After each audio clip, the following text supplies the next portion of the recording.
dan Anthony semakin terjepit dengan hutang yang belum juga mulai dia cicil. Setiap kali dia mencoba mencari solusi, masalah baru terus bermunculan. Entah apa dosa yang pernah dilakukan oleh Anthony sehingga dia harus mengalami cobaan ini. Di tengah-tengah kesulitannya tersebut, Anthony merasa putus asa dan dia bingung harus berbuat apa. Semakin hari, bunga pinjamannya di koperasi itu semakin membengkak, namun dia tidak bisa mencicil pinjaman tersebut. Halo Sobat Pena, apa kabar hari ini? Assalamualaikum warahmatullahi wabarakatuh.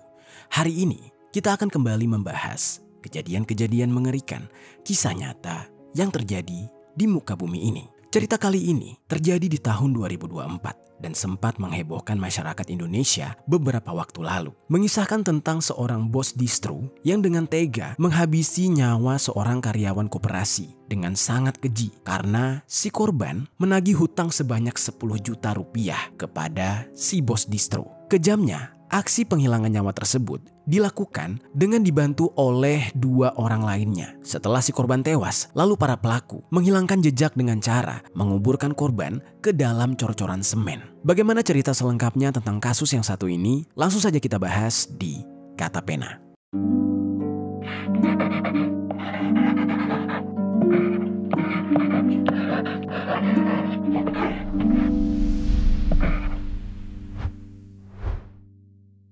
Pemirsa, pegawai koperasi ditemukan dicok di belakang sebuah ruko distro pakaian di kota Palembang, Sumatera Selatan. Korban diduga dibunuh oleh nasabahnya sendiri saat menagih utang. Korban sebelumnya dilaporkan hilang oleh keluarganya beberapa minggu lalu. Saat itu korban berpamitan dari rumah untuk menagih utang para nasabah. Sebelum kita mulai ke ceritanya, jangan lupa untuk subscribe channel ini dan bagikan video ini ke teman-teman kalian. Cerita ini dibuat berdasarkan berita yang sudah beredar dan diterbitkan oleh beberapa media publik yang aku sajikan dan aku rangkum dalam bentuk alur cerita. Kita mulai ceritanya. Di sebuah daerah, tepatnya di komplek kehutanan 3 Lorong Klengkeng Raya, Kecamatan Alang-Alang Lebar, hiduplah seorang pemuda yang bernama Anthony. Anthony ini sudah menikah dengan seorang wanita yang sehari-harinya mengenakan hijab bernama Henny. Namun dari pernikahannya itu, Anthony dan Henny belum dikaruniai buah hati. Walaupun demikian, Anthony tidak memikirkan hal itu. Dia hidup dengan bahagia di sebuah rumah bercat putih bersama sang istri. Menurut masyarakat sekitar, Anthony ini merupakan sosok yang pandai bergaul dan aktif berkomunikasi dengan para tetangga. Dia orangnya humble dengan sifat yang sangat baik. Jadinya, banyak orang-orang sekitar yang menyukai dia. Bahkan karena kebaikannya, banyak juga orang yang tidak segan untuk meminta bantuan kepada Anthony. Lalu tidak hanya itu, hubungannya dengan keluarga besarnya pun sangat dekat. Anthony merupakan pribadi yang tidak neko-neko. Makanya, tidak heran jika Anthony ini disenangi oleh orang-orang sekitar. Dalam kesehariannya, Anthony bekerja sebagai seorang pengusaha yang memiliki toko penjualan pakaian atau dengan sebutan lain distro. Distronya ini cukup terkenal di daerah tempat dia tinggal karena memang banyak anak-anak muda yang membeli pakaian di sana. Sedari kecil, Anthony memang sudah bercita-cita untuk menjadi seorang pebisnis dan distro ini adalah perwujudan dari cita-citanya tersebut. Jadinya, Anthony selalu disibukkan untuk mengurusi bisnisnya, mulai dari promosi, menyediakan stok barang, dan menjaga distronya sendiri. Distronya tersebut dia beri nama dengan distro anti mahal. Ya memang, orang-orang mengenal distro tersebut dengan barang-barang yang bagus, namun harganya terjangkau.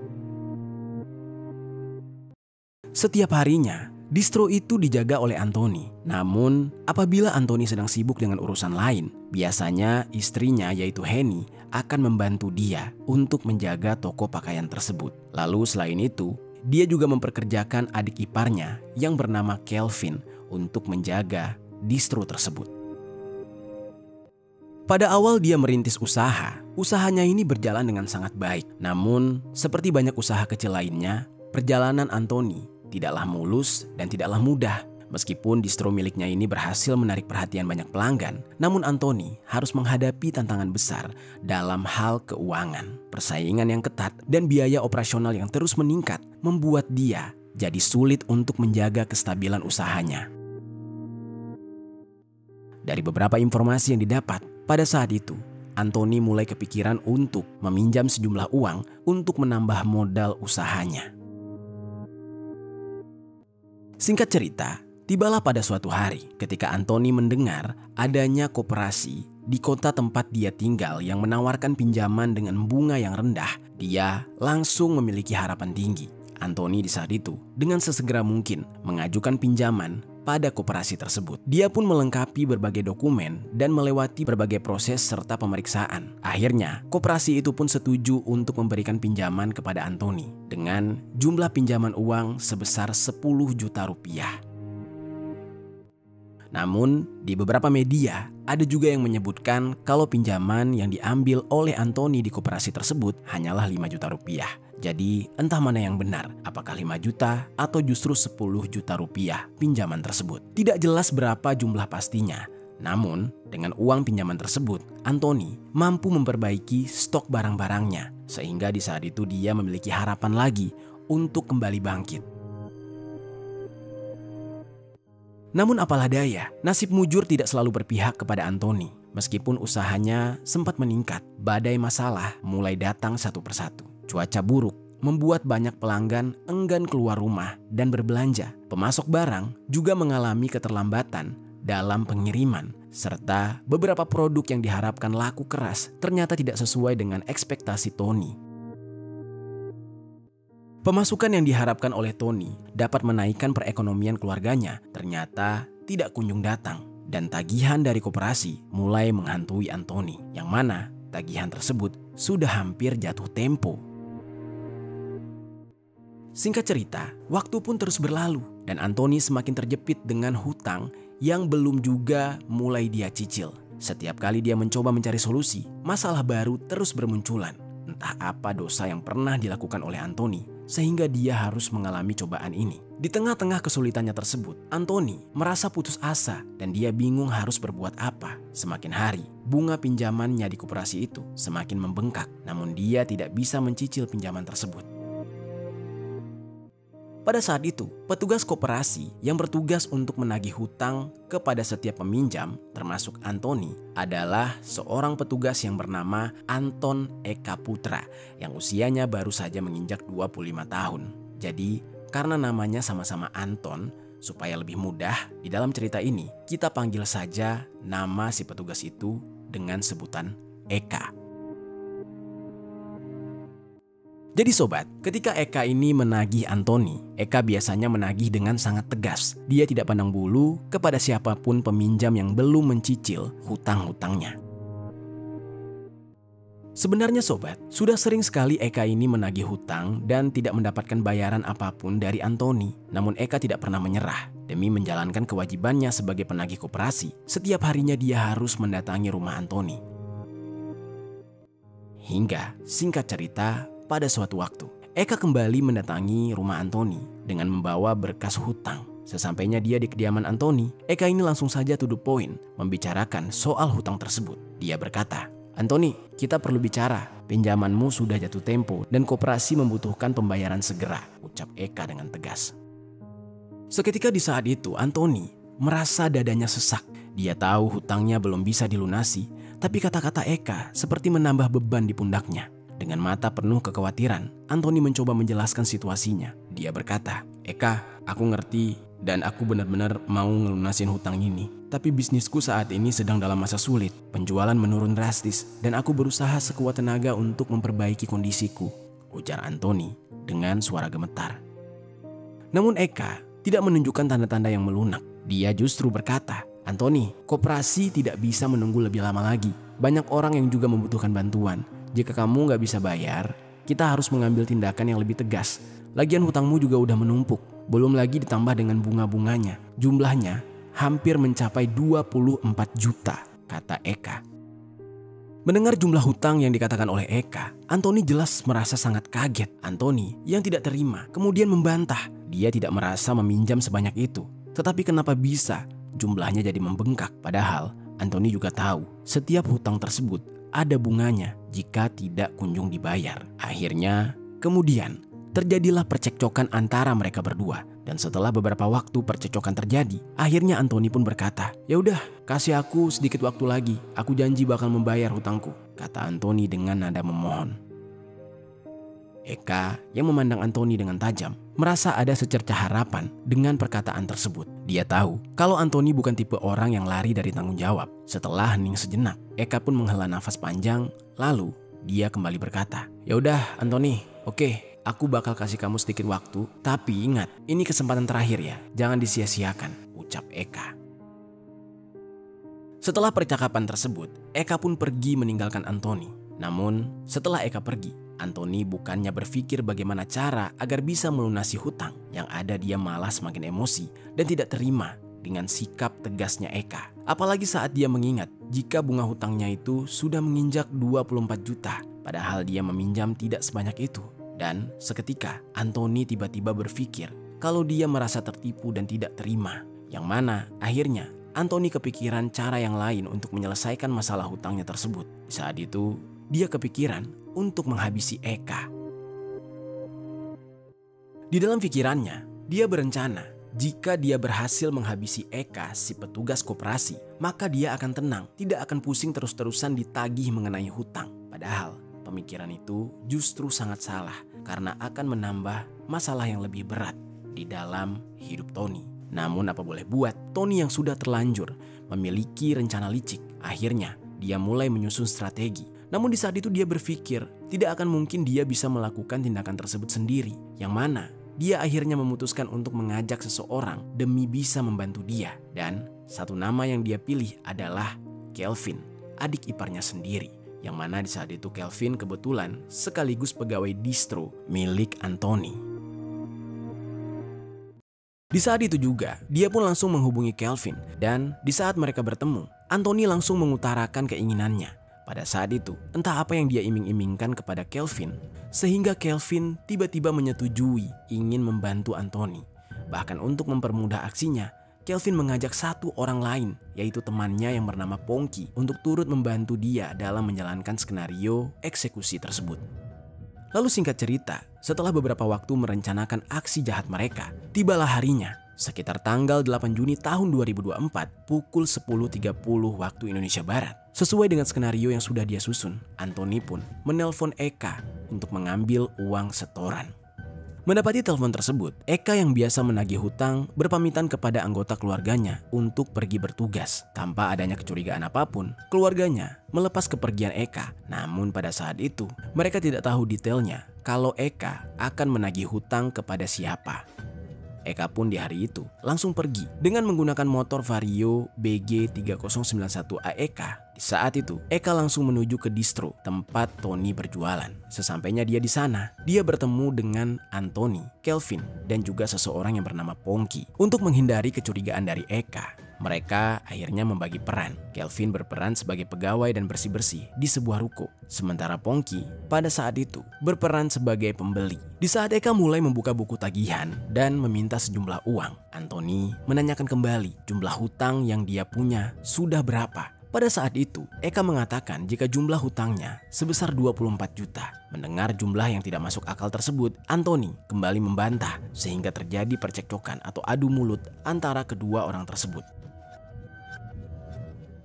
Dan sesuai skenario yang sudah dia bicarakan, pada saat itu Kelvin pun mendekat dan langsung saja memukul Eka sebanyak 5 kali di bagian kepala, leher, dan menggunakan kunci pas hingga Eka terjatuh. Lalu sementara itu, Anthony kemudian memberikan kode kepada Pongki sehingga akhirnya Pongki mendekat untuk membantu Kelvin melanjutkan aksinya lagi. Pada saat itu, Eka sempat berteriak. Dia mencoba melawan serta meminta bantuan orang-orang sekitar. Namun, karena lawannya itu berjumlah 3 orang, dia tidak berhasil menghentikannya. Di saat itu, Eka hanya bisa pasrah. Untuk melakukan aksi selanjutnya, mereka bertiga menyeret tubuh Eka hingga ke dapur distro. Dan di sana mereka melakukan aksi lanjutan dengan menjerat leher dari Eka menggunakan kawat seling hingga Eka di saat itu kehabisan nafas dan tidak sadarkan diri. Lalu setelah Eka terikat, barulah Pelaku yang bernama Pongki lantas memukul kepala Eka hingga berkali-kali dengan menggunakan kunci pas. Dan Antoni juga demikian. Dia membantu Pongki dengan memukul Eka sebanyak 1 kali dengan kunci pas. Yang mana akhirnya Eka di saat itu ambruk dan jatuh tewas seketika di tangan mereka.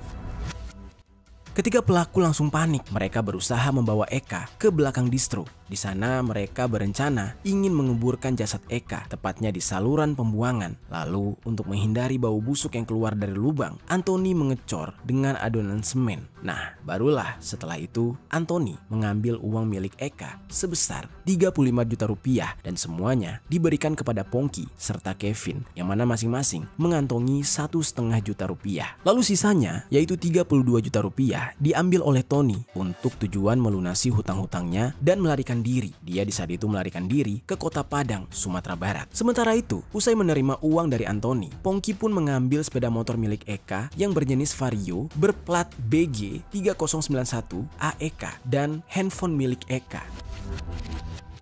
Sepeda motor Eka itu dibawa oleh Pongki ke 4 Lawang dan di sana dijual dengan harga hanya sebesar 8 juta rupiah, dan itu untuk modal berangkat ke Batam, dan HP Eka digunakan oleh Pongki. Lalu sementara itu sobat, keluarga Eka yang menyadari jika Eka tidak kunjung pulang, kemudian merasa bingung. Mereka mencoba menghubungi nomor Eka, namun tidak ada balasannya sama sekali. Eka tiba-tiba menghilang tanpa jejak, dan masalahnya bukan sehari 2 hari Eka menghilang, melainkan sudah beberapa hari. Dan karena merasa khawatir, akhirnya keluarga Eka segera melaporkan kehilangan Eka ke Polda Sumatera Selatan dengan harapan bisa segera ditemukan. Selain melapor kepada pihak kepolisian, keluarga Eka juga mengunjungi para nasabah yang biasa dikunjungi oleh Eka untuk penagihan. Namun anehnya, tidak ada satupun dari mereka yang mengaku pernah melihat Eka. Sejauh ini, Eka sudah jarang terlihat datang ke rumah mereka untuk menagih. Lalu pihak keluarga di saat itu langsung merasa bingung. Eka pamit katanya ingin menagih kepada para nasabah. Tetapi ternyata ketika keluarga datang menanyakan, tidak ada satupun nasabah yang mengetahui atau mengaku melihat Eka.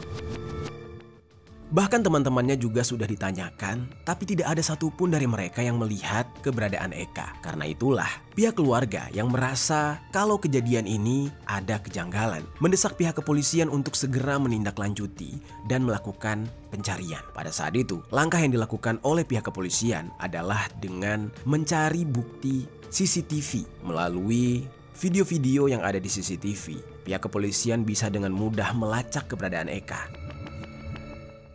Lalu, setelah ditelusuri, ternyata setiap CCTV yang memperlihatkan keberadaan Eka mengarah kepada distro anti mahal yang merupakan lokasi terakhir Eka terlihat. Polisi langsung menanyakan siapa pemilik distro ini. Warga di sana langsung memberikan informasi kepada pihak kepolisian bahwa distro itu dimiliki oleh seseorang yang bernama Antoni, dan polisi pun langsung berencana ingin menggeledah lokasi tersebut. Sesampainya polisi di lokasi distro anti mahal yang dimaksud, ternyata di sana polisi tidak menemukan tanda-tanda kehidupan. Ketika mereka bertanya kepada warga setempat, diketahui bahwa ruko tersebut sudah beberapa hari tutup dan bahkan tidak terlihat adanya tanda-tanda orang yang berkegiatan. Warga juga menyebutkan bahwa mereka terakhir kali melihat si pemilik yang bernama Antoni, yaitu pada hari yang sama dengan hilangnya Eka, sekitar tanggal 8 Juni tahun 2024. Kecocokan waktu ini ternyata menimbulkan kecurigaan bagi pihak kepolisian yang mendorong mereka akhirnya berinisiatif untuk mencari keberadaan Tony. Mereka bahkan mengunjungi rumah Tony. Namun ketika sampainya di rumah Tony, mereka hanya menemukan Heni, istri dari Tony, dan Heni pun mengaku tidak mengetahui keberadaan suaminya. Disinilah letak kecurigaan polisi semakin dalam. Merasa ada yang tidak beres, pihak kepolisian kemudian melacak handphone milik Eka untuk menemukan lokasi terakhir kalinya si korban ini. Pada saat dilacak, ternyata hasilnya handphone tersebut malah berada di Jambi. Pihak kepolisian semakin bingung, bagaimana bisa handphone ini berada di Jambi? Apakah mungkin Eka juga sedang ada di Jambi? Lalu, pihak kepolisian pun langsung menyusul keberadaan handphone tersebut, yang mana ternyata handphone itu mengarah kepada salah satu pelaku yang masih membawa handphone tersebut sampai ke Jambi, yaitu pelaku yang bernama Pongki. Pada saat pihak kepolisian menemui sosok Pongki ini, Pongki langsung gelagapan. Dia tidak bisa menyembunyikan apa-apa. Padahal di saat itu polisi sama sekali tidak mencurigai Pongki. Karena bisa saja handphone yang berada di tangan Pongki adalah hasil dari jual beli yang mungkin saja Pongki ini membeli dari si pelaku. Namun karena Pongki ini panik, dia tidak bisa berpura-pura tidak bersalah di saat itu. Ketika ditanyakan soal keberadaan Eka, dengan rasa takutnya, Pongki langsung saja mengakui bahwa dia sudah melakukan tindakan yang keji, yaitu menghabisi nyawa Eka bersama beberapa pelaku yang lain. Pongki juga membeberkan kalau dia bersama pelaku yang lain sudah menguburkan Eka di belakang rumah. Mendapati keterangan tersebut, pihak kepolisian langsung saja mengamankan Pongki. Pihak kepolisian meminta Pongki untuk menunjukkan di mana lokasi dia menguburkan korban. Saat itu pihak kepolisian ternyata diarahkan untuk kembali ke distro milik Antoni. Dan sesampainya di sana, Pongki langsung menunjukkan sebuah cor-coran semen. Di saat itu polisi sudah mulai curiga, apa jangan-jangan di dalam cor-coran semen inilah keberadaan jasad Eka. Lalu Pongki berkata, iya.